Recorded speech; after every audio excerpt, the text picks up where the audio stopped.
हमारे बीच में विशेष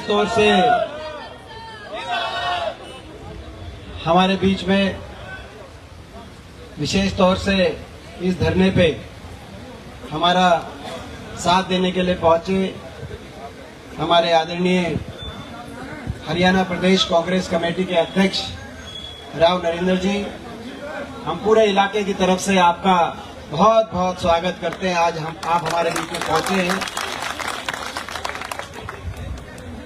हमारे बीच में हमारे सांसद सतपाल ब्रह्मचारी जी, हमारे आदरणीय हरियाणा प्रदेश कांग्रेस कमेटी के पूर्व अध्यक्ष और डिसिप्लिनरी कमेटी के चेयरमैन आदरणीय धर्मपाल सिंह मलिक जी, वीर फरमाना जी, जय भगवान आतिल जी हमारे प्रत्याशी रहे थे, निशित कटारिया जी यूथ कांग्रेस के प्रधान, जिला गुड़गांव के प्रधान हमारे भाई वर्धन जी, हमारी बहन पटौदी से प्रत्याशी रही थी पहल चौधरी जी महिला कांग्रेस से, हमारे एससी सेल के प्रधान मनोज बागड़ी जी, कमल हसीजा जी, अनूप मलिक जी, अशोक सुरा जी, हमारे जाट संस्था के हमारे प्रधान सुरेंद्र दैया जी, हमारे प्रेम मंत्री जी, बहुत ही हमारे वरिष्ठ कांग्रेस के हमारे साथी हैं, सुरेंद्र शर्मा जी, हमारे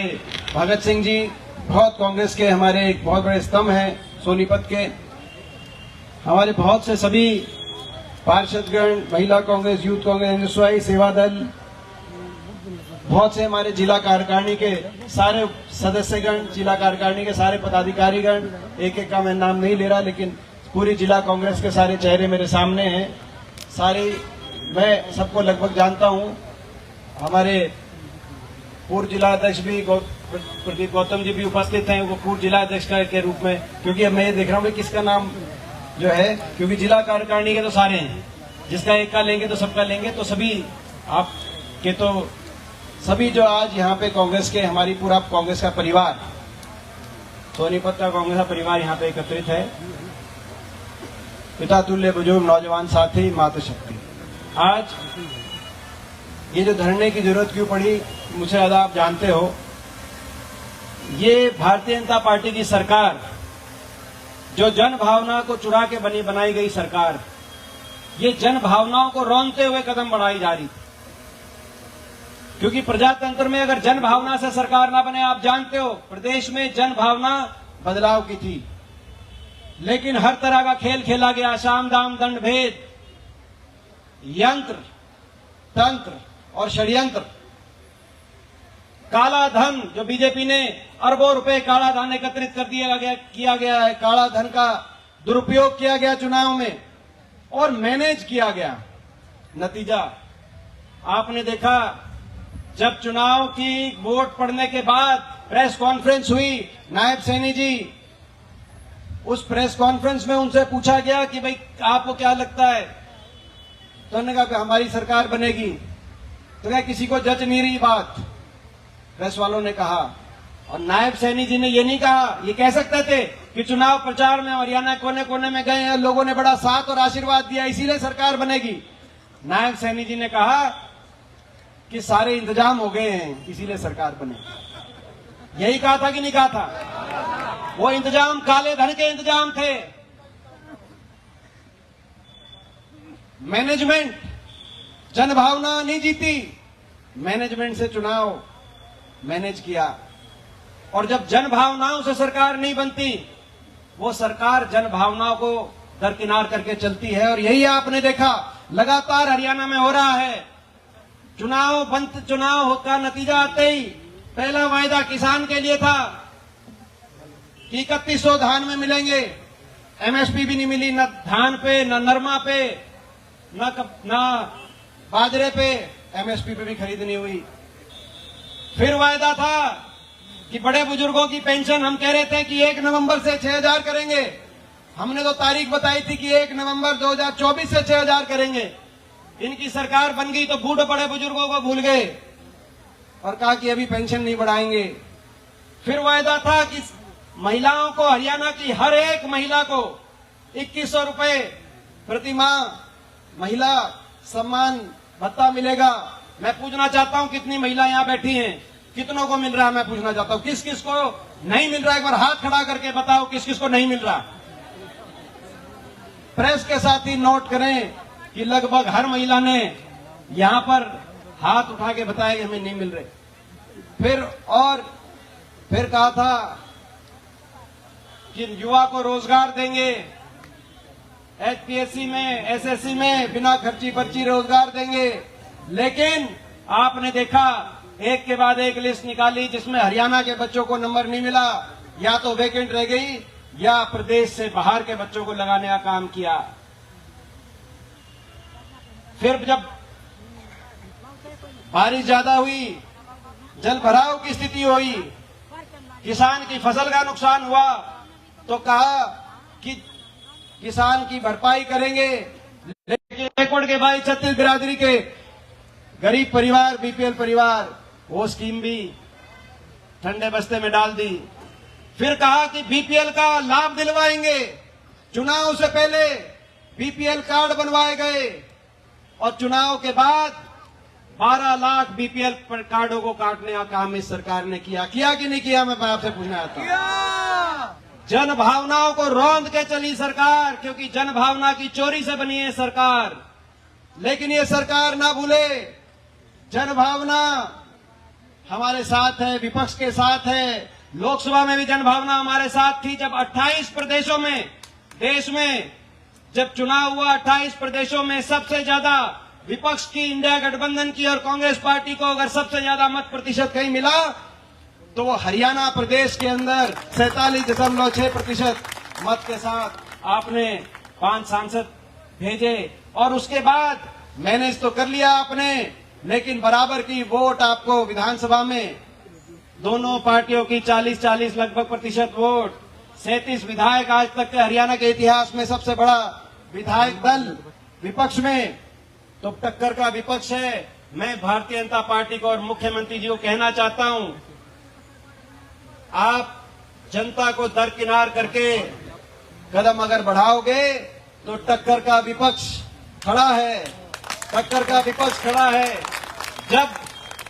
जब देश के किसान के आपने हितों पे हमला करने के लिए 3 कानून बना दिए, तो जब हम छाती अड़ाकर वहां खड़े हो गए तो नायब सैनी जी चंडीगढ़ भी पहुंच जाएंगे। अगर आप जो है आज प्रदेश के लोगों के अपने, और यही कारण है बड़े बुजुर्गों की जब पेंशन काटनी शुरू करी तो हमने कहा कि हम सोनीपत में प्रोग्राम करेंगे। लेकिन आज का हमारा सोनीपत का धरना था, अध्यक्ष जी, आज धरने से पहले आज हमें ज्ञापन भी देना था। लेकिन आज धरने से पहले कल आदेश जारी हुए, कल अखबार में आ गई कि भाई सारी जो पेंशन है दोबारा से सारी पेंशन शुरू हो जाएंगी। और तो भाई आज के आपके धरने से और हमारे ज्ञापन से पहले धर गए। और मैं आज चेतावनी देता हूं, आज ज्ञापन नहीं देंगे।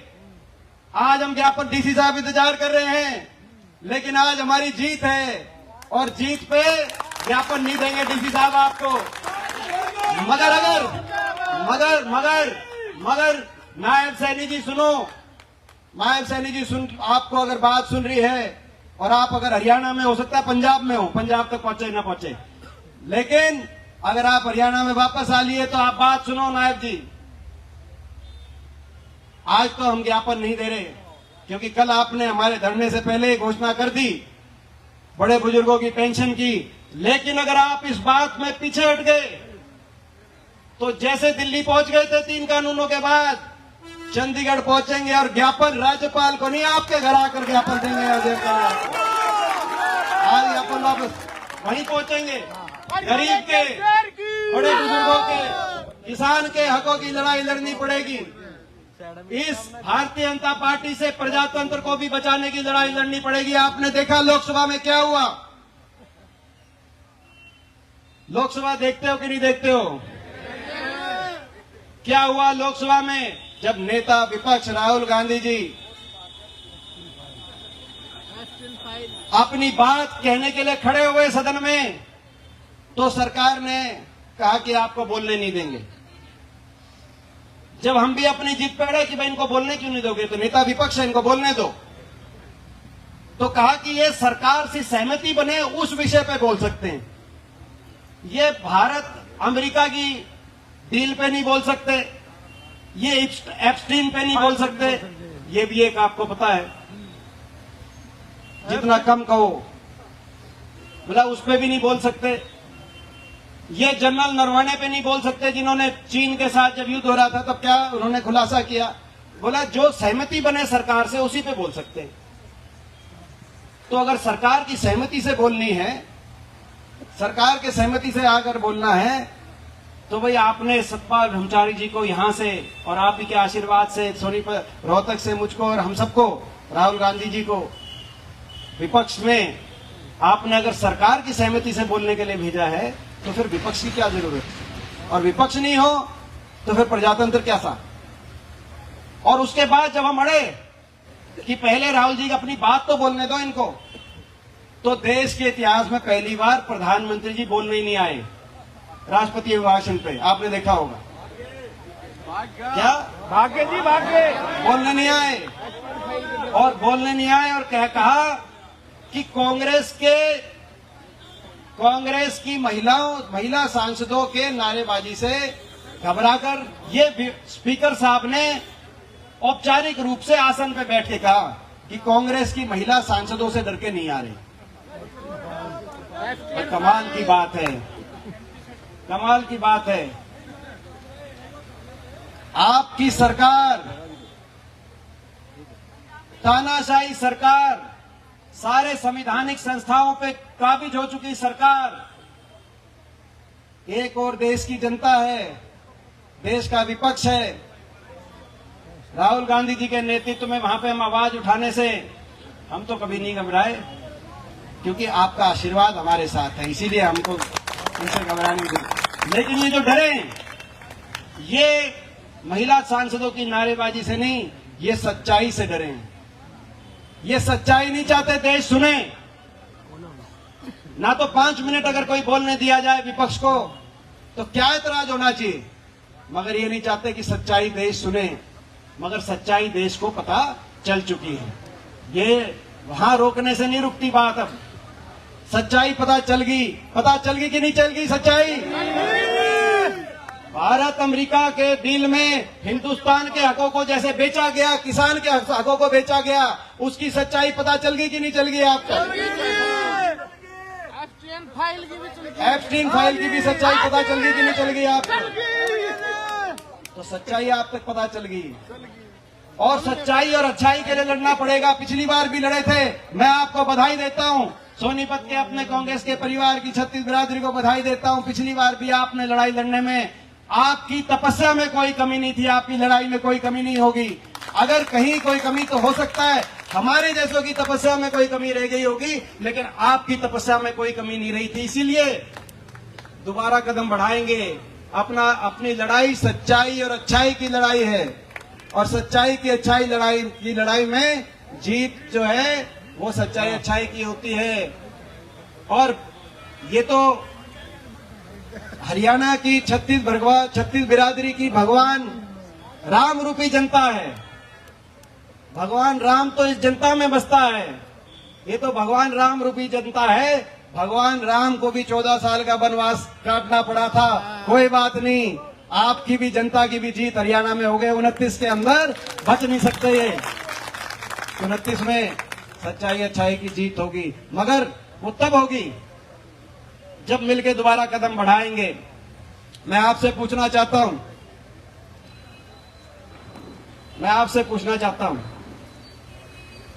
भाई एक बात बताओ, आपका हौसला हमारे से है और हमारा हौसला आपसे है कि नहीं है? हरियाणा के शेर की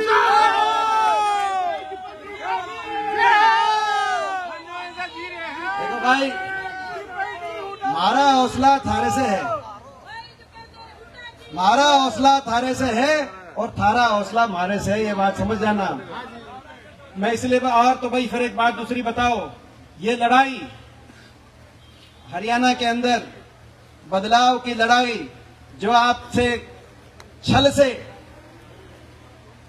धोखे से आपके साथ जो धोखा हुआ, ये लड़ाई भाई आप छत्तीस बिरादरी साथ दे तो ये लड़ाई दोबारा से बिगुल बजाएं कि नहीं बजाएं, ये लड़ाई दोबारा से लड़ाई।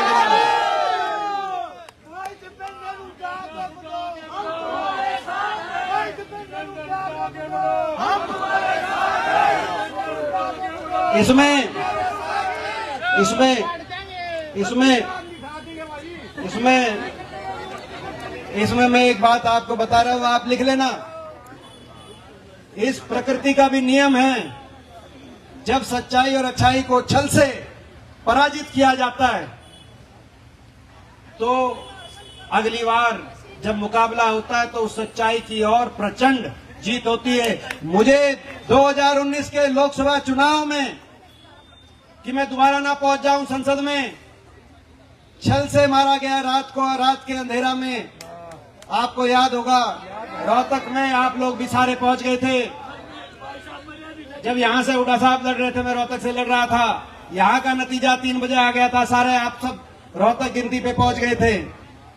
छल से रात के अंधेरे में, फौज के घेरे में, नतीजा हमने भी स्वीकार किया प्रदेश देश की अच्छाई भलाई के लिए। लेकिन आपको याद होगा, मगर जब वो छल से इन्होंने कार्य किया तो 24 के चुनाव में मैं धन्यवाद करता हूं आप सबका कि आपके आशीर्वाद से देश में विपक्ष की दूसरी बड़ी जीत 545 लोकसभा में रोहतक लोकसभा क्षेत्र वासियों ने 4 लाख से आशीर्वाद देकर और भेजा, दिल्ली में भेजा।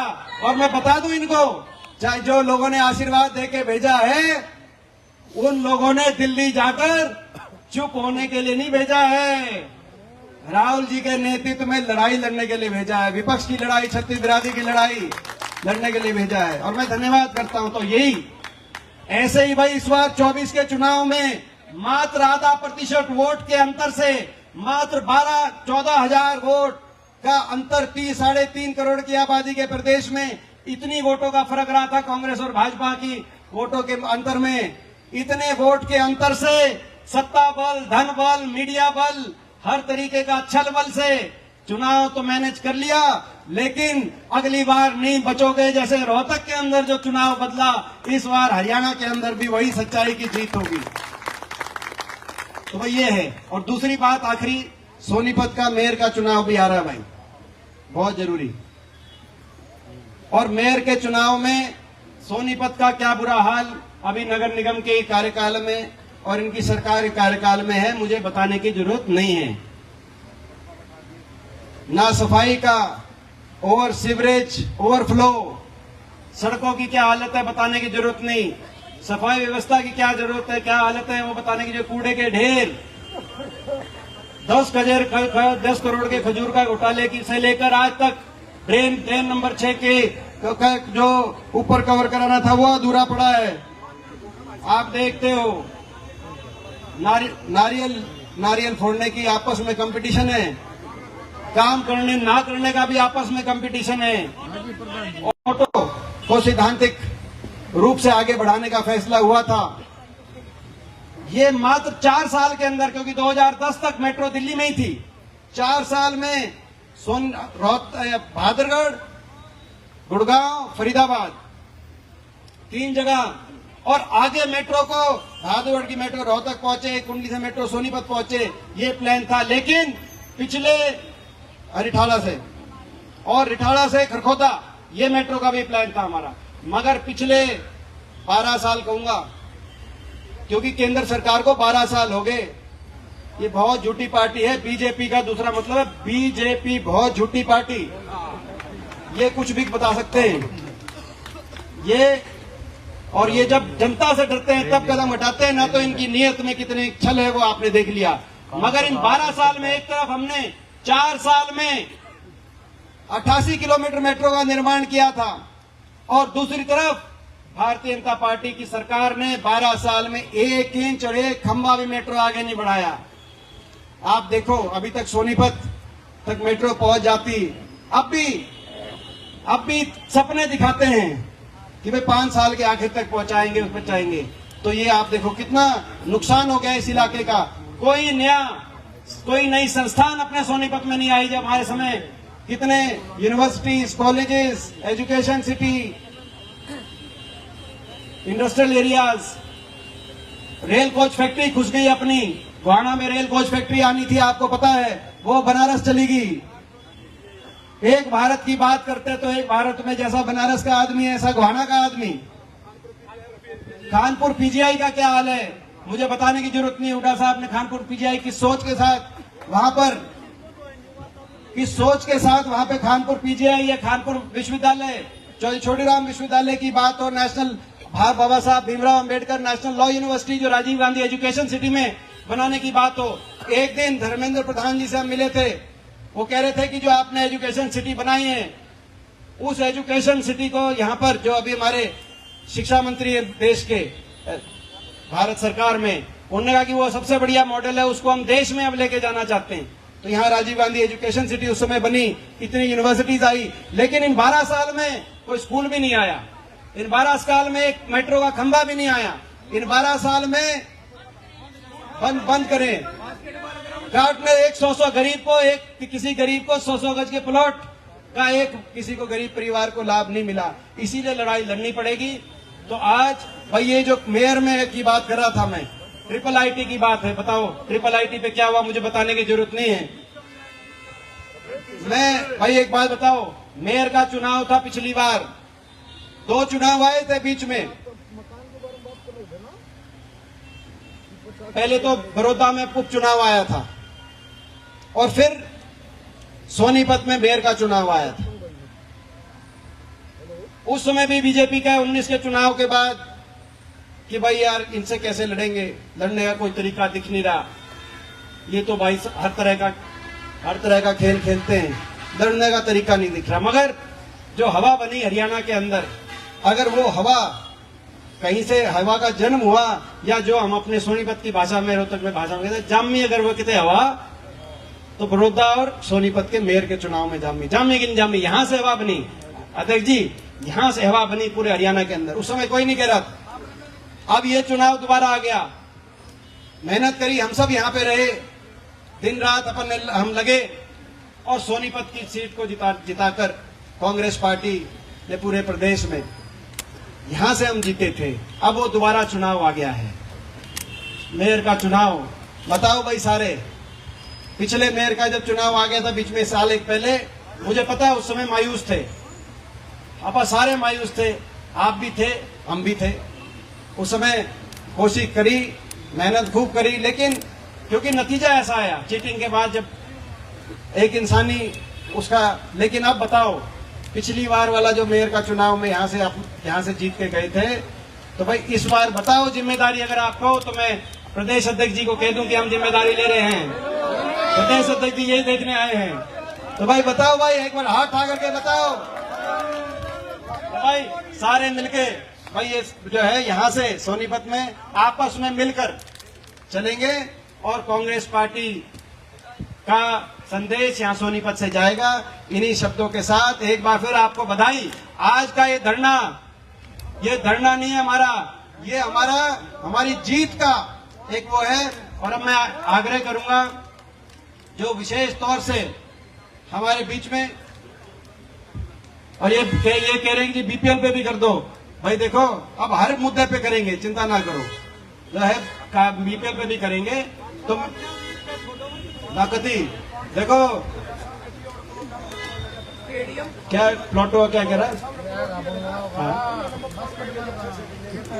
हाँ ये देखो। तो ये सारी बातें हैं। अब एक एक बात ना करते हुए अब मैं आग्रह करूंगा, फैमिली आईडी की बात, सारी बातें एक एक बात, अभी देखो बहुत सी बातें होगी। हम एक स्टेडियम पे भी वो भी अलग लड़ाई लड़ेंगे, स्टेडियम पे सारी लड़ाई लड़ेंगे। मैं अब आग्रह करूंगा विशेष तौर से जो आज हमारे बीच में पहुंचे हैं, हमारे दक्षिणी हरियाणा की धरती से आते हैं, मृदुल भाषी हैं, सबका सम्मान करके आगे कदम बढ़ाते हैं और बहुत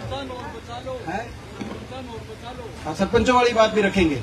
और जिनका हमारा जिनका जो है बहुत पुराना और लंबा साथ रहा है, हर तरह के संघर्ष में, हर तरह की लड़ाई में बहुत पुराना लंबा साथ भी रहा है और बहुत इनका और हमारा स्वभाव भी मेल खाता है। तो मैं ऐसे अपने प्रदेश अध्यक्ष